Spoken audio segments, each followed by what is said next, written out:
4. dan božične devetdnevnice. Papa Panov je odložil Sveto pismo, se pretegnil in odpravil k najvišji polici v njegovi majhni sobici.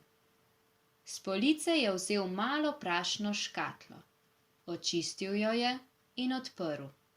V njej so bili majhni usnjeni čeveljčki.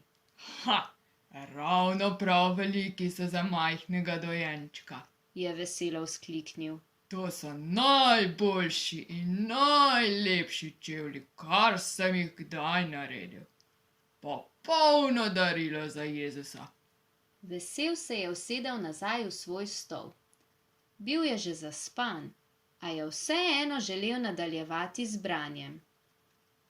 Postajal je vse bolj utrujen in oči so ga že pošteno pekle. Črke so začele plesati po strani. Za trenutek je zaprl oči. Samo, da bi si jih malo odpočil, a je v trenutku trdno zaspal.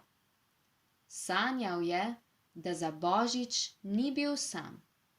Nekdo je bil z njim v sobi. Družbo mu je delal Jezus. Želel si me spoznati in povabiti na obisk, kaj ne? Jutri je božič, obiskal te bom. Bodi pozoren in dobro opazuj. Ne bom ti povedal, kdaj bom prišel, niti kako bom izgledal. Jezus se je v sanjah poslovil, Papa Panov pa je mirno in z rahlim nasmeškom na obrazu do jutra spal v svojem stolu. Jezus v zgodbi napove svoj obisk. V tem času ne bomo mogli obiskovati svojih prijateljev in sorodnikov, zato pa bo k nam v naše domove prišel Jezus. Skupaj prosimo nebeško Mati Marijo, da bi se dobro pripravili na Jezusov prihod. Zdrava Marija, milosti polna, Gospod je s teboj, blagoslovljena si med ženami in blagoslovljen je sad tvojega telesa Jezus. Sveta Marija, Mati Božja, prosi za nas grešnike, zdaj in ob naši smrtni uri. Amen. V imenu Očeta in Sina in Svetega Duha. Amen.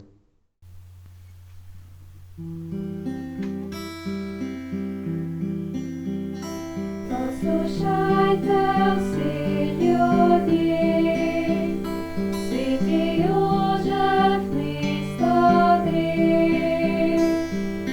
Sveti Jožef in Marija gresta v mesto Betlehem. Sveti Jožef in Marija gresta v mesto Betlehem.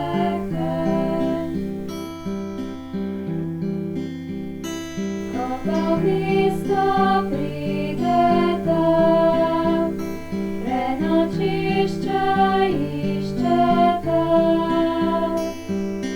Pojdi mesto betlehemsko, danes nočeš prenočit.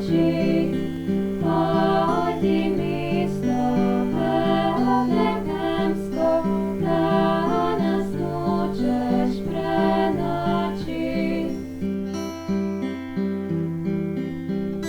Sveti Jožef govori, za večerjo me skrbi. Pa Marija ga tolaži, saj večerje treba ni. Pa Marija ga tolaži, saj večerje treba ni. Za njo